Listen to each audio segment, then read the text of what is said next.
Welcome to the Autistic Techie Podcast. I'm your host, Shay Belsky, an autistic software engineer and tech lead. We're going to dive into the world of tech careers from a neurodivergent perspective, interviewing guests from all different corners of the industry and empowering you to be a better self-advocate. When was the last time that a job interview felt like a conversation? You might be thinking back to a point in time when interviews that you've had have felt like interrogations, when the people on the other side of the call, of the meeting, are peppering you with questions like, tell me about yourself.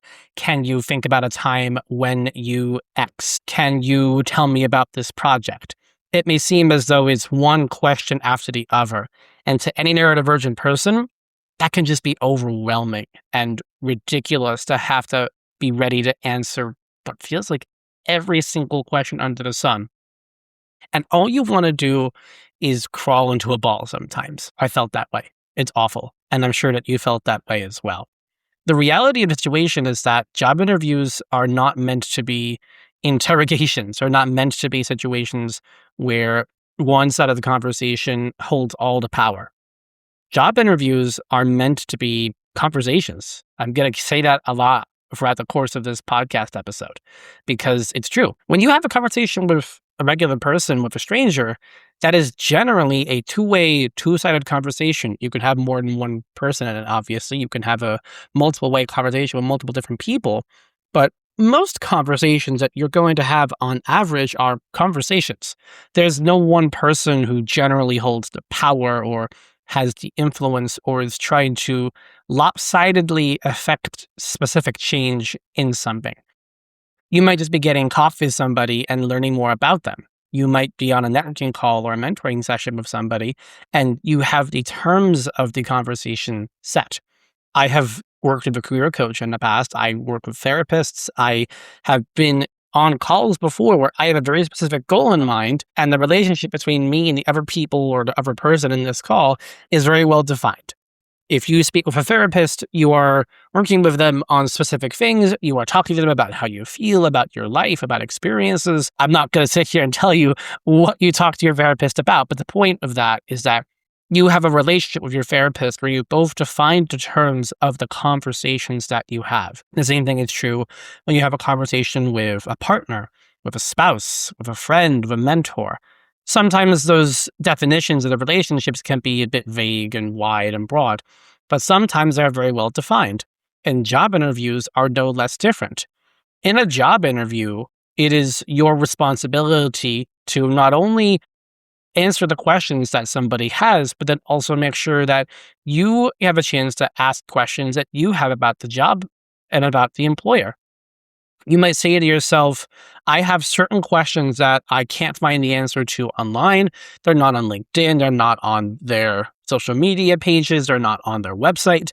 And the only way that I can find the answer to these questions is to ask a human or email them if you have their email. And emails can sometimes be slow. You might want to know that information before going into the conversation. Live interviews, whether that's a call or an in-person meeting, are generally where you would want to be able to really get down to the nitty-gritty and ask those questions. In reality, though, a lot of these conversations can feel very lopsided. I have been in many a coding interview or software engineering interview where the entirety of the conversation is focused on one or two different technical problems, whether they're whiteboarding or coding challenges, and I have to explain myself over the course of 50 minutes how I solve the problem. And 50 minutes of that conversation is about me proving my candidacy for the role, how good I am at this particular problem. And then maybe, just maybe, if we have time, then I can answer questions. Most skilled interviewers will know if it's time to move on to the next thing in order to give you the opportunity to ask questions. And I say that in a vacuum, because in reality, the skill with which interviewers have can really vary from person to person. It's that sense of knowing, hey, it's time for me to move on to the next thing. That way I can give the job seeker or the candidate the opportunity to ask questions about the role. That is how it should work in practice. We don't live in that world, to be honest with you. The experiences can vary. And I wish that I could say to you that every single interviewer you are ever going to have in a conversation is going to leave you with the time to ask questions. You might also wonder, what are those questions? What should I be asking? Why would I ask them any questions at all? This comes up very often because you might think to yourself, I need to prove myself beyond a shadow of a doubt to the interviewer. And they might think that asking questions is as if me challenging them or trying to give them a hard time about it. But in reality, the employer wants to know that you've done your homework and that you care about the role as well. And by not asking any questions, it might sound a bit vain or superficial on the surface if you haven't done any of your research. The questions that you are going to ask really vary based on a more practical sense, and it's based on what you need, what you want, what your interests are. There's lots of different kinds of questions that you could ask. But sometimes it really comes down to the things that you know that you need to be able to do your job. If you are somebody with a visual impairment, if you are partially blind, if you have a hearing impairment, if you are deaf, then you are going to need different things on the job to be able to succeed. One question that you might ask in a situation would be, do I have the ability to install assistive technology or software on my company-owned computer to be able to do my job?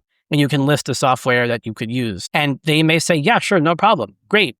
But if for some reason they say, oh, there's restrictions, we have to get it approved, there's some other roundabout reason they don't give you a straight answer, that non-answer to the question tells you a lot about them. And now here's an example for more specific neurodiversity. Let's say that one accommodation that you know that you need, with a capital N, need, is headphones. I personally am pretty religious about headphones. I frankly can't really operate well without them in a open desk office environment that I work in day to day. And I need that. I have asked for it. No one's ever given me a hard time over it because I am very forward, articulate about that sort of thing. Also, the sort of thing you might be able to judge from an interview and not even need to ask the question explicitly. But there's typically never any harm in asking that sort of a question if it is something that you definitely need. If I knew that there was something that I needed to be able to do my job at an interview and I could not do my job well without it, that is a question that I need to know before I can do anything else in this interview. If the answer that I get back is no, or they give me the runaround, or I'm not getting the conviction that I even care, that's a pretty big signal that this company might not be the right fit for me. There's a couple things that are in there. There's, first off, the space to ask the question, and then the response to the question itself. One example of a question that you might ask could be, do you provide training to managers of managees with disabilities or who are neurodivergent? They may say, yes, of course we do. It's a part of every training that we do for every manager who comes through the company. Great, question answered. Your manager is likely going to have some familiarity or awareness of neurodiversity and disability. They might not know exactly what you are. That's for you to talk about later, and I have different episodes on that subject about how you talk to your manager about your neurodiversity, but at least you know that your manager is going to have some awareness of neurodiversity, disability. And if you have the chance to talk to them during the interview process and before you even start the job, that's also important to just ask them straight up and say, hey, you are my new manager. I am going to need your help with these certain things because I am neurodivergent, because I have dyslexia, because I have ADHD, because I have autism or something else. There's lots of different things you could say to the hiring manager to really get a sense of, do you think that they are going to be able to go to bat for you? The answer to that question may be no. They may not answer that question. They may not give you the space to ask the questions. All of those things say a lot about a potential employer and hiring manager. The space that they create for you to ask the question in the first place, the way that they answer the question, and then what the actual answer to the question is. And if any of those things give you a bad vibe or an itch or just some weird oddity that makes it hard for you to understand, that is information for you to take away from the interview. The interview is meant to give you a lot of information about the company as well. It should never be you always going up onto the stage to perform every single time. It has to be two ways. And if you find yourself getting up there onto that stage, exhausted and socially drained over and over and over, and you just can't keep doing it anymore, it's worth it to build in those questions into the interview and even set that up front with the interviewer to say, hey, I have a couple of questions that I want to get to in this conversation. Can you please make sure that at the end of our time, whether it's an hour or so, that we have space for me to ask my questions? And a competent interviewer should say, yes, I'll say what I need to say, ask what I need to ask, and then leave time for you to ask questions. At the same time, don't feel like you have to invent questions to fill up the space precisely. If you have a list of questions and the total time that it takes for you to have your questions asked and then the interviewer to have their questions answered doesn't add up to the full interview time, don't feel like you have to stretch that out either. You don't need to fill the empty space with questions that might seem silly, because then you might ask questions that might give the interviewer the impression that you haven't done your homework. If there was stuff that you could find on social media, on their website, on their jobs or careers page, there's lots of reasons why asking too many questions might have the unintended effect and might hurt you in the other direction. But you want to ask good questions. You want to ask questions that are going to give you information about things that you cannot find online, that you couldn't ask a search engine or an AI tool to find. You need to ask them questions that only a human who works there could really answer, or could answer authentically and honestly. One question that I've asked in the past very often is, does your organization have an ERG or community for people who are neurodivergent or have disabilities? And that tells me a lot about the organization as well. That may matter to you. That may not matter to you. But that's an example of a question that isn't always obvious to find when looking on the internet. Not every company broadly advertises their ERGs or communities the way that they should. So sometimes you're going to assume that a company may not have a Slack channel or a group for neurodivergent employees, when in reality that they do. And conversely, you might see that there's information about there on the website that might be out of date, and that community may not exist anymore and it may have split.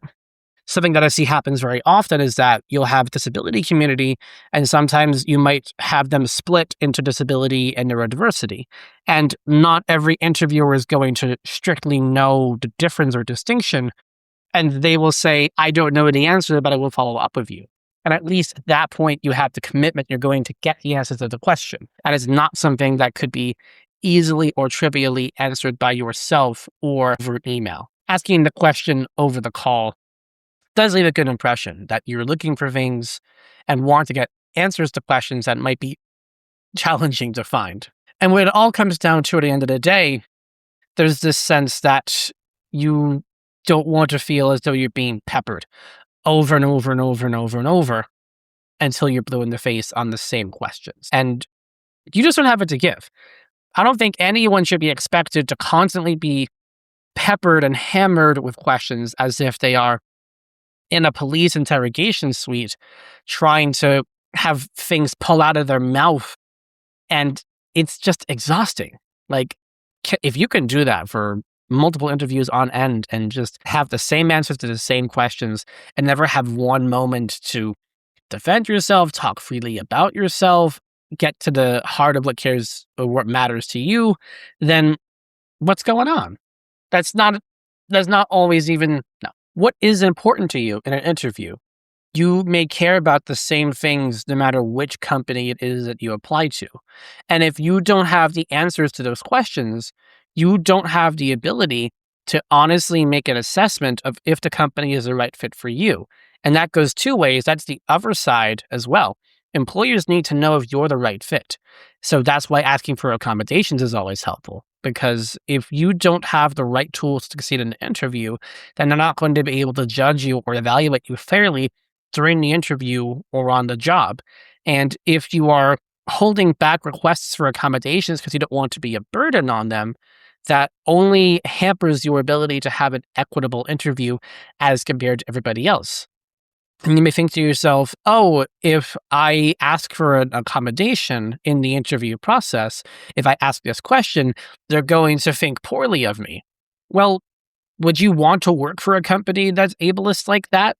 that looks poorly upon you because you are asking for accommodations, asking for clarifying questions, trying to learn more about their policy, disability, and accommodation and neurodiversity? Do you want to work for an organization that's like that? Think to yourself about that. If the answer is no, then you will learn a lot about them by how they do or don't handle your request for reasonable accommodations in an interview. If they can work with you to develop the interview process in a way that creates equity, great. If they create space for you to answer questions or to ask questions, great. If they tightly constrain and control the process and leave no room for flexibility, that says a lot to how you might experience your time there on the job.